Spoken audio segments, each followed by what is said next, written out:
Vamos falar agora das observações dos procedimentos clínicos, capítulo 2.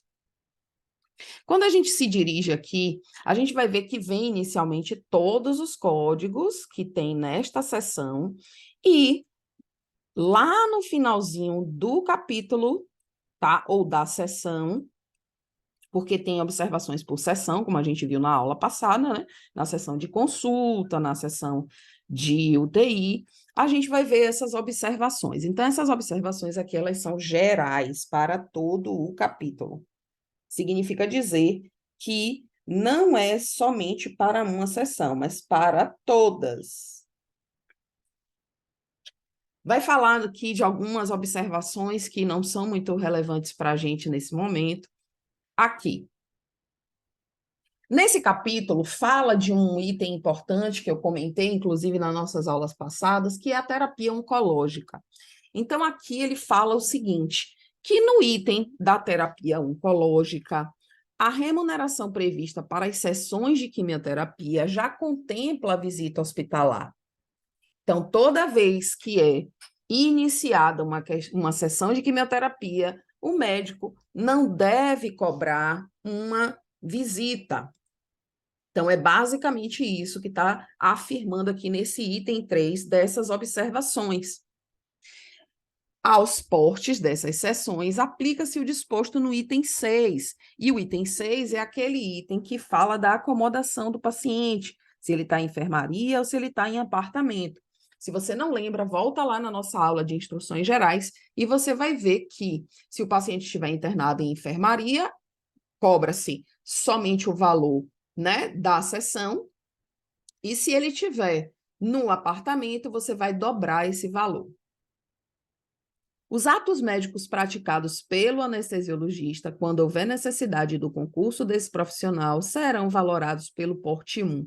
Isso aqui significa dizer que, quando neste capítulo aqui você cobrar ou for pagar um código aqui, e o paciente, por exemplo, fez um procedimento que está nesse capítulo de procedimentos clínicos, ele fez um procedimento aqui, teve a necessidade de um anestesiologista, a gente vai cobrar o anestesiologista um porte 1, tá?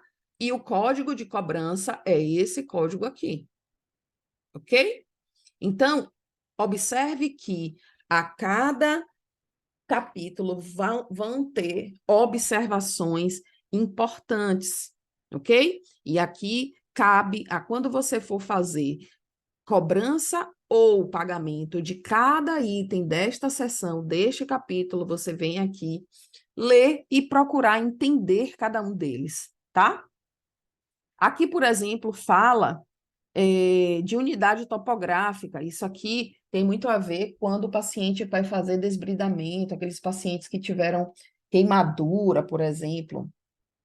Então, ele vai falar do tamanho da área corpórea, porcentagem, tá? E se você for uma pessoa que trabalhe muito com administrativo e tenha muito pouca ligação com a parte técnica, você consegue fazer o entendimento disso acionando o médico que realizou o procedimento, ok?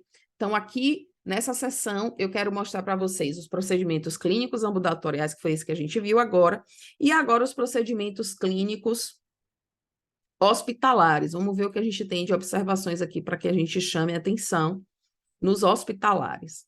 Nos hospitalares, a gente tem aqui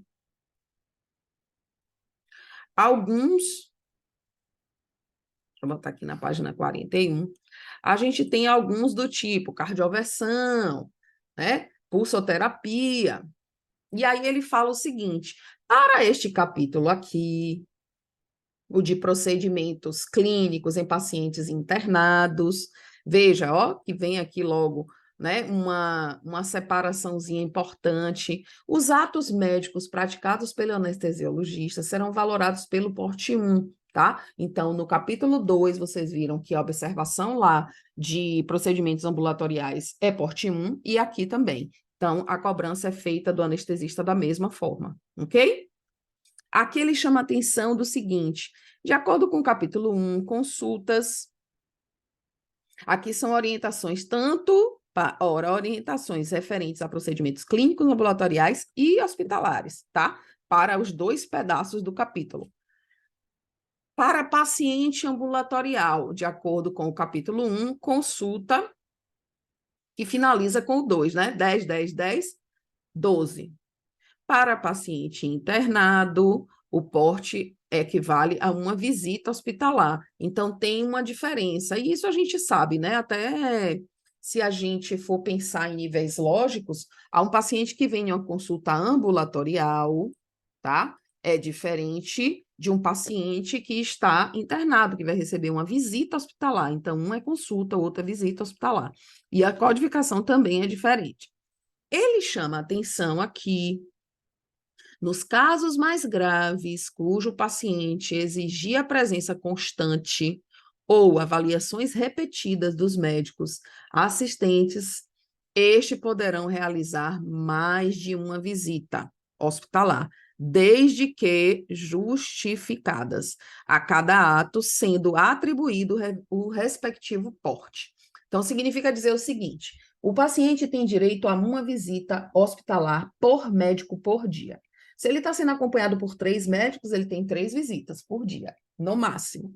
Porém, naqueles pacientes mais graves, é possível ter mais de uma visita daquele médico. O cardiologista passou de manhã, o paciente teve um problemaço na metade do dia, esse médico pode vir visitar esse paciente de novo, desde que ele justifique porque ele veio a segunda vez e está sendo cobrado uma segunda visita. Mas a tabela dá essa possibilidade, abre essa possibilidade, ok? Na próxima aula, a gente vai ver as observações do capítulo 3, que é o capítulo de procedimentos cirúrgicos e invasivos.